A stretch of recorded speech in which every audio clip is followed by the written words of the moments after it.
Hey, it's Brian here from Tracks in the Box. Today we're taking a look at Chocolate Audio's new electric bass sample library, BBAS.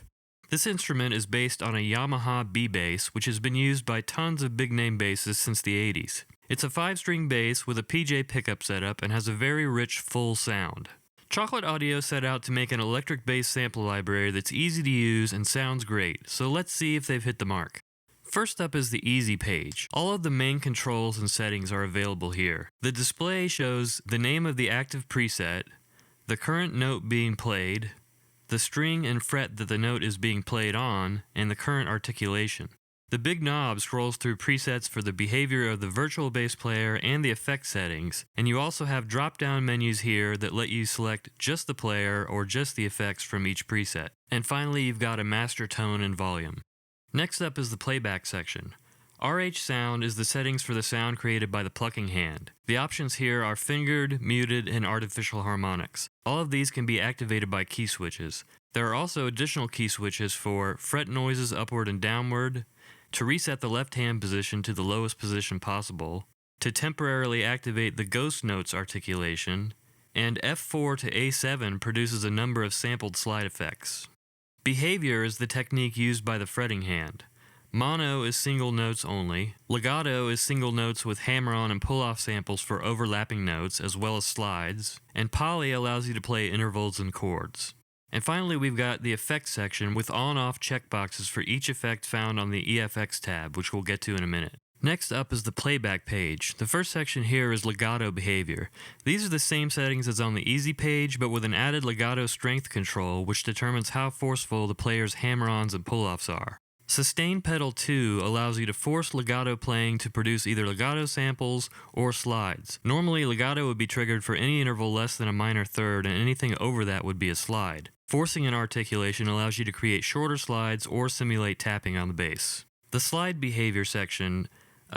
Slides in BBAS5 are locked to the song's tempo. You have 2 durations available, which can be anything from 30-second triplets to whole notes, and you select which duration you want by the velocity of the second note. Any note with a velocity below the value you set in the velocity to AB box would use the duration A setting, and anything above the duration B setting. Next is vibrato. BBAS5's vibrato is modeled on a real player's vibrato. There are controls for depth and speed and a mode switch that sets how it's controlled. The modulation wheel, the pitch bend wheel, and you can control it by the depth at a fixed speed, or you can control the speed at a fixed depth, down is slow and up is faster, and finally aftertouch. Next up is the player page. On this page, you can control the artificial intelligence that decides where to fret a given note or notes.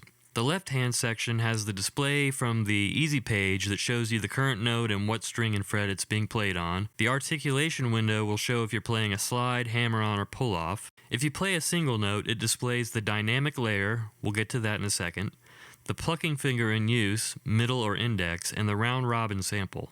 The fret number control will tell the bassist to try to stick to a specific position.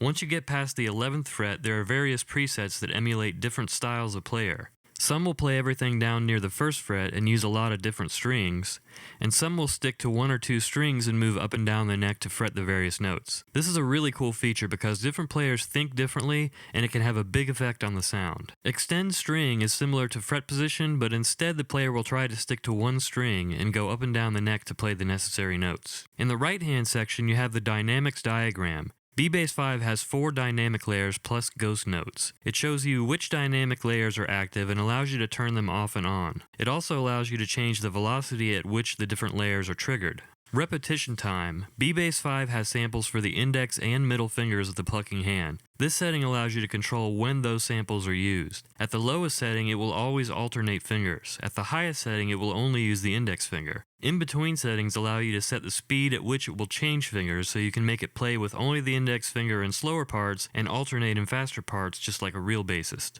Mishit filters out extra notes played by mistake. If you play 2 consecutive notes below the time dialed in with this control, only the first note played will actually trigger. Velocity curve controls how BBAS5 responds to MIDI input. Linear gives you exactly what you put in, comp makes softer notes louder, and EXP makes softer notes quieter. Next up we have the engine page. The first section here is sampler. Sustain sets the sustain time of long notes. If you set this to full, it's around 20 seconds. At minimum, it's around 10 seconds. Release trigger decay controls the length of the release samples. String noise length allows you to set the length of the string noises triggered by the F0 and G0 keys. Short, medium, long, and random are the options. Then we have the humanize section. These controls will randomly modify slide time, vibrato, legato strength, tuning, and the release trigger's level. The levels section provides a mixer for all the different articulations and the effect samples. They are string noise, slide noise, release trigger, harmonics, and appoggiato. According to Chocolate Audio, this layer emulates the sound of the bass's fingers laying down on nearby strings when playing heavily. The last item is a switch and warning LED for the harmonics articulation. Next up is the EFX tab. The effects section has on-off switches for each effect and controls for various parameters. In the compressor, you've got compress, which is the amount of compression, and you've got release, which is the release time for the compressor. In distortion, you've got drive, which is the amount of distortion, and the direct amount allows you to blend in the clean signal. For the amp, you've got tone, which behaves like a tone control on a guitar or bass does, rolling off the high end at lower settings. And volume, which is like the preamp volume on a tube amp and adjusts the amount of tube drive. In the cab section, you've got the cabinet menu, which allows you to choose between 5 different cabinets, a 1x15, a 2x10, 2 different 4x10s, and a 6x10. The microphone menu lets you choose between up to 8 different microphone captures for each cabinet. The position menu lets you select from several different positions for the selected microphone. And finally, the balance slider lets you blend in some of the straight DI signal of the bass along with the amp. EQ has bass, mid, and treble controls similar to what you would find on an amp, with 12 dB of boost and cut for each. The mods section allows you to choose between chorus, flanger, and phaser, with controls for rate, depth, and level for each.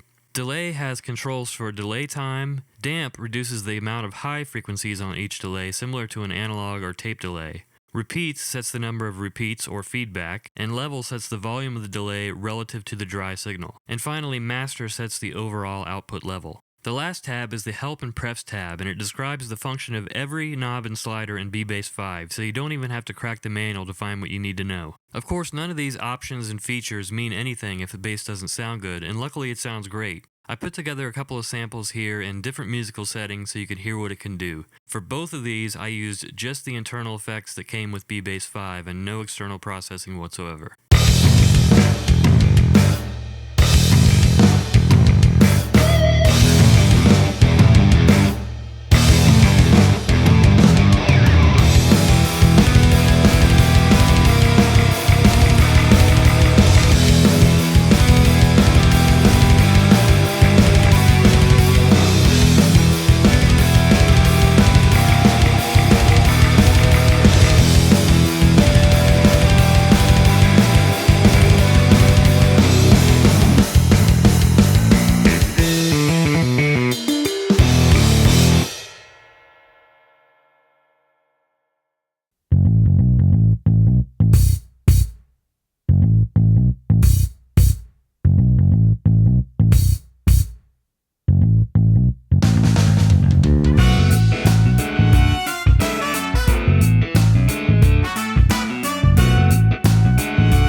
So that's BBAS5 from Chocolate Audio. It's got a ton of great features, it's really easy to use, and it sounds great. Go check it out at chocolateaudio.com, and thanks for watching.